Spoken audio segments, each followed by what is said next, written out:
नमस्ते। मनुस्मृति की कक्षा में आप सबका स्वागत है।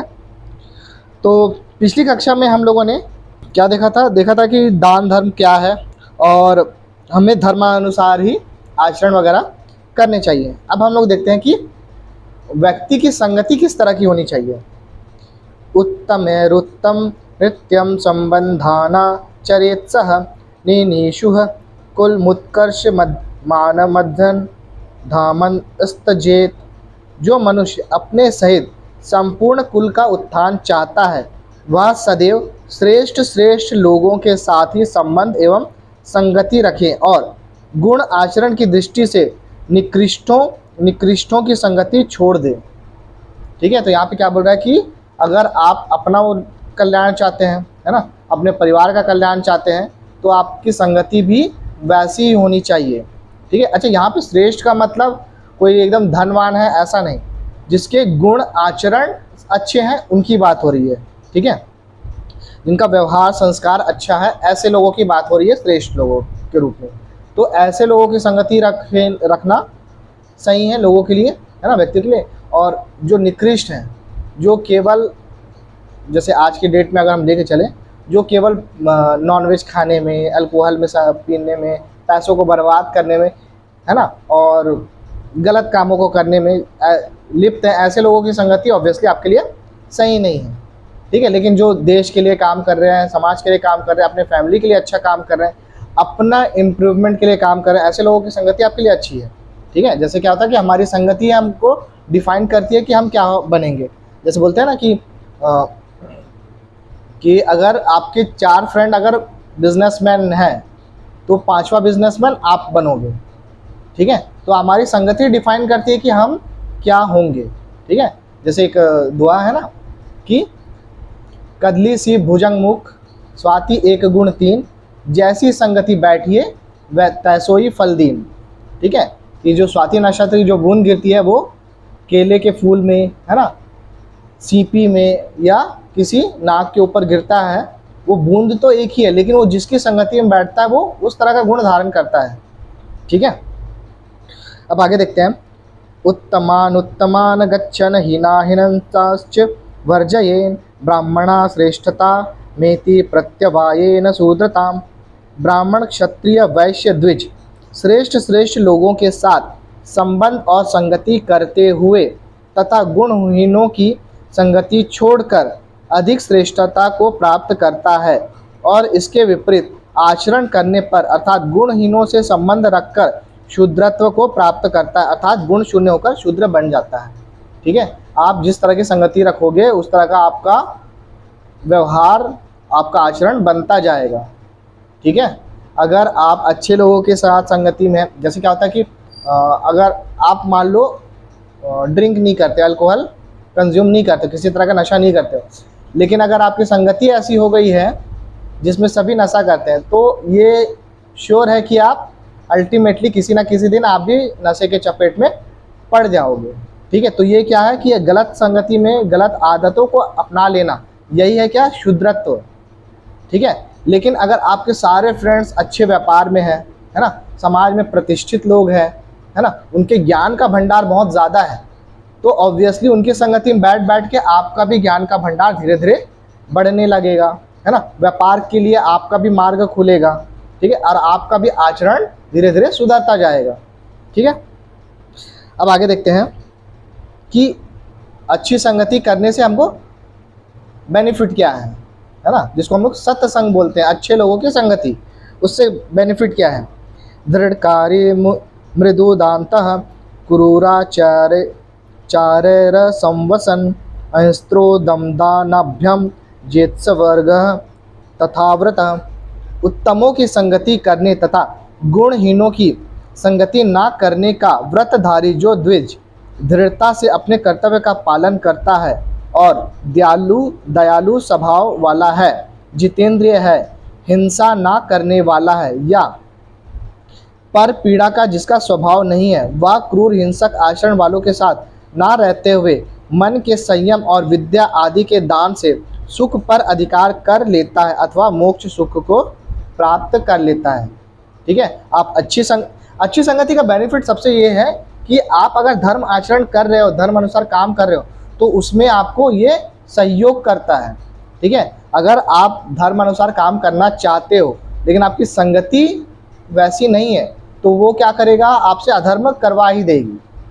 ठीक है, जैसे महाभारत में कर्ण जो था वो धर्म अनुसार आचरण करना चाहता था, लेकिन उसकी संगति किसकी थी, दुर्योधन की, जो अधर्म अनुसार, और उसके जो मामा थे, है ना, तो जो अधर्म अनुसार अपना कार्य सिद्ध कर रहे थे, उनके साथ संगति होने के कारण कर्ण भी जाने अनजाने वो भी अधर्म का ही सहारा ले रहा था। ठीक है, तो हमारी संगति जो होनी चाहिए, ऐसा होना चाहिए जो हमको धर्म में लगाए, है ना, ऐसा नहीं जो हमको अधर्म की राह पे ले चले। अब जैसे क्या होगा कि अगर आपके मित्र ऐसे हैं जो अल्कोहल वगैरह कंज्यूम करते हैं, तो वो आपको बोलेंगे अरे तुम तो पीते खाते नहीं हो, तो हमारे साथ क्या ही घूमोगे। तो आप फिर क्या होता है, एक पीयर प्रेशर में आप उनकी संगति, उनके गुण, उनके आचरण स्वीकार करना शुरू कर देते हो, और उससे क्या होता है, फिर आपका जीवन क्या होता है, निम्न स्तर का होना शुरू हो जाता है। ठीक है, और फिर आप जो सुख प्राप्ति था उससे दूर हो जाओगे, आप मोक्ष से दूर हो जाओगे, आप धर्म से दूर हो जाओगे। इसलिए आपकी संगति ऐसी होनी चाहिए जो आपको धर्म की तरफ लेके जाए, आपके जीवन का क्या करे, आपके जीवन का स्तर बढ़ाए, है ना, आपके ज्ञान को बढ़ाए, आपका धर्म को बढ़ाए। अब आगे देखते हैं कि जो व्यक्ति, देखो हम लोगों ने पिछले अध्याय में देखा था कि जो हमारी आत्मा को सत्य का ज्ञान होता है, ठीक है, तो हमको आत्मा के अनुसार ही काम करना चाहिए। तो आत्मा के विरुद्ध बोलना क्या है, अब देखते हैं। यो अन्यथा संतमात्माना मन्यथा सत्सु भाषते स पापकृतमो लोकेस्तेन आत्मा पहारकः। जो व्यक्ति आत्मा में कुछ अन्य विचार होते हुए अथवा अन्य आचरण होते हुए श्रेष्ठ जनों में अन्य कुछ बताता है या बोलता है, अर्थात असत्य कथन करता है। ठीक है, आप जिसको सच मानते हो, नहीं मानते हो, है ना, आप लेकिन जब चार लोगों के बीच में बैठ रहे हो तो उनकी स्वीकृति के लिए आप अपने मन में जो है उससे विपरीत बोल रहे हो। ठीक है, लोक में महान पापी, वह लोक में महान पापी माना गया है। ठीक है, मतलब जो उसके मन में कुछ और है और कुछ और बोल रहा है वो, तो वो क्या है, पहला तो वो झूठ बोल रहा है। ठीक, दूसरा क्या है कि ऐसा जो है महान पापी माना गया है क्योंकि वह आत्मा के विरुद्ध आचरण करने वाला।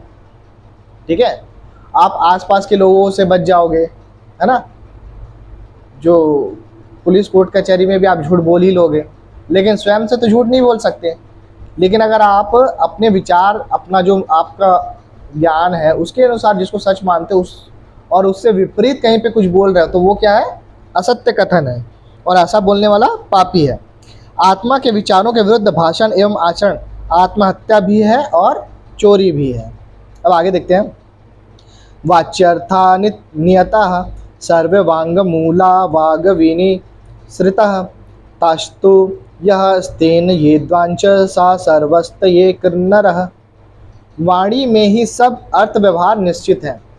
ठीक है, हम किसी से बातचीत करते हैं, इसी में सभी तरह के व्यवहार निश्चित होते हैं और संबंधित होते हैं, क्योंकि हमारा आउटर लुक जो है सो है, लेकिन हम बहुत अच्छे कपड़े पहन के एकदम बहुत ही अभद्र भाषा का प्रयोग कर रहे हैं तो फिर कोई मतलब नहीं है ना। ठीक है, तो आपका बाहरी लुक से ज़्यादा इम्पोर्टेंट क्या है कि आपकी भाषा क्या है। चलो आगे देखते हैं। वाणी में ही सब अर्थ व्यवहार निश्चित है, संबंधित है। वाणी ही जिनका मूल और जिस वाणी ही से सब व्यवहार सिद्ध होते हैं। जो मनुष्य उस वाणी को चुराता अर्थात मिथ्या भाषण करता है, वह जानो सब चोरी आदि पाप को करता है। ठीक है, यहाँ पे आप झूठ भी बोल रहे हैं तो आप चोरी जैसा पाप कर रहे हो। इसलिए मिथ्या भाषण को छोड़ के सदा सत्य भाषण ही किया करें। ठीक है, यहाँ पे ऋषि अर्थ देखते हैं। परंतु यह भी ध्यान में रखें कि जिस वाणी में अर्थ अर्थात व्यवहार निश्चित होते हैं यह वाणी ही उनका मूल और वाणी ही से सब व्यवहार सिद्ध होते हैं। उस वाणी को चुराना अर्थात मिथ्या भाषण करता है, वह सब चोरी आदि पापों का करने वाला है। अब आगे देखते हैं। महर्षि पितृ देवानां गत्वा अनिर्णयम यथाविधि पुत्रे सर्वं समासज्य वशे मानध्य माश्रितः। उक्त विधि के अनुसार व्यक्ति ऋषि ऋण को, पितृ ऋण को, देव ऋण को चुकाकर घर की सारी जिम्मेदारी पुत्र को सौंपकर मध्यम मार्ग के आश्रित होकर अर्थात सांसारिक मोह माया में लिप्त ना होते हुए तटस्थ भाव से घर में निवास करे। ठीक है, तो यहाँ पे जो अभी हमारा गृहस्थ आश्रम जो चल रहा था चौथा अध्याय में, है ना, उसकी जो डूज एंड ड्यूटीज है, तो उसमें इस तरह से वो जो गृहस्थ व्यक्ति है अपना जीवन को करता हुआ, लेकिन मोह माया में फंसे बिना, है ना, मैं चला जाऊंगा तो मेरे बच्चों का क्या होगा, मेरी पत्नी का क्या होगा, मेरे इतने घर संपत्ति का क्या होगा, ये चिंता छोड़ के ये मेरी ड्यूटी है, इसको मुझे करना है और धर्म अनुसार करना है, इस सोच के साथ उसको करते हुए उसमें लिप्त हुए बिना वो अपने घर में रहे। ठीक है, ये है गृहस्थ के लिए। अब आगे देखते हैं। एक होता है कि सेल्फ असेसमेंट जिसको बोलते हैं, है ना, आत्मचिंतन। हमें देखो, हम क्या है कि सबसे झूठ बोल सकते हैं लेकिन खुद से झूठ नहीं बोल सकते, इसलिए हमें खुद को असेस्ट करते रहना चाहिए कि हमारा आचरण सही है नहीं है, हम धर्म पे चल रहे हैं नहीं चल रहे हैं। तो उसके विषय में क्या बोलते हैं, एकाकी चिंतये नित्यम विविक्ते हितमात्मनः एकाकी चिंतयानो ही परम श्रेयो अधिगच्छति। मनुष्य प्रतिदिन एकांत में बैठकर अकेला अर्थात स्वयं अपनी आत्मा में आत्म कल्याण की बातों का चिंतन करे। ठीक है, हमें ये, मैं ये करूँगा तो इससे मेरे लिए ये अच्छा होगा, है ना। तो जैसे आजकल भी क्या बोलते हैं कि आप एक डायरी लिखो। ठीक है, हर एक को बोला जाता है कि आप एक डायरी लिखने की हैबिट डालो, तो उससे क्या होगा, ये आपको आत्मचिंतन का समय देता है, आप खुद के बारे में सोचने का समय देता है कि मैं सही हूँ या मैं गलत हूँ, इस स्थिति को मुझे ऐसा करना चाहिए था या नहीं करना चाहिए था। इसको बोलते हैं आत्मचिंतन, है ना। ये हमको करते रहना चाहिए, क्योंकि एकाकी चिंतन करने वाला व्यक्ति अधिकाधिक कल्याण को प्राप्त करता जाता है। ठीक है, आप अपनी गलतियों को जानोगे, मानोगे, समझोगे तभी तो सुधारोगे, है ना। अगर कोई और बोलता है तो ऑब्वियसली हमको गुस्सा आ जाता है, लेकिन क्या होता है कि अगर हम हमारी गलतियों को एकांत में बैठ के सोच रहे हैं कि हाँ ये मुझसे गलती हुई, अब गलती को एक्सेप्ट करना कि ये मेरी गलती है, गलती सुधारने का पहला स्टेप है। ठीक है, तो इसलिए यहाँ पे आत्मचिंतन की बात कही गई है। तो अब आगे देखते हैं कि ये जो हमारा चतुर्थ अध्याय जो था जिसमें गृहस्थ आश्रम के बारे में बताया गया था, अब इसका कंक्लूजन देखते हैं। एषोदिता गृहस्थस्य वृत्तिविप्रस्य शाश्वती स्नातक व्रत कल्पश्च सत्ववृद्धिकरः शुभः। यह गृहस्थ विद्वान द्विज ब्राह्मण क्षत्रिय वैश्य की सदा पालनीय वृत्ति जीविका कही और सत्व गुण की वृद्धि करने वाला श्रेष्ठ स्नातक गृहस्थ के व्रतों के विधान को अर्थात आचार व्यवहार की विधि को भी कहा है। ठीक है, अब आगे देखते हैं। अनेन विप्रो वृत्तेन वृत्तयन् वेदशास्त्रवित् व्यपेत कल्मषो नित्यं ब्रह्म लोके महीयते। वेद शास्त्र का ज्ञाता द्विज ब्राह्मण क्षत्रिय वैश्य इस जीविका या व्यवहार से बर्ताव करता हुआ पाप रहित अर्थात पुण्य जीवी होकर सदा ब्रह्म लोक अर्थात ब्रह्म के आश्रम में मग्न रहकर आनंद को ग्रहण करता है। ठीक है, तो इस तरह से जो गृहस्थ जीने वाला है वो मोक्ष रूप को प्राप्त होता है। ठीक है, तो यहाँ पर हमारा जो चतुर्थ अध्याय था वो समाप्त होता है। अगली कक्षा से हम लोग पंचम अध्याय आरंभ करेंगे, जिसमें हम लोग क्या देखेंगे कि एक गृहस्थ व्यक्ति, है ना, वो किस तरह का भोजन करे ना करे, शुद्धि कैसे करे, ये इन विषयों के बारे में है। तो आज इतने में समाप्त करते हैं। यदि आप लोग इसे एक बार पढ़कर देखिए, यदि कोई प्रश्न हो आज की जो कक्षा है उसके बारे में, तो आप हमें कमेंट बॉक्स पर पूछ सकते हैं। आज इतने में समाप्त करते हैं। ओम नमस्ते। हमारे वीडियो को देखते हुए यदि आपके मन में कोई प्रश्न हो तो आप कमेंट बॉक्स में लिख सकते हैं। हमारा वीडियो आपको अच्छा लगे तो लाइक शेयर कीजिए और चैनल को सब्सक्राइब करना ना भूलें। धन्यवाद।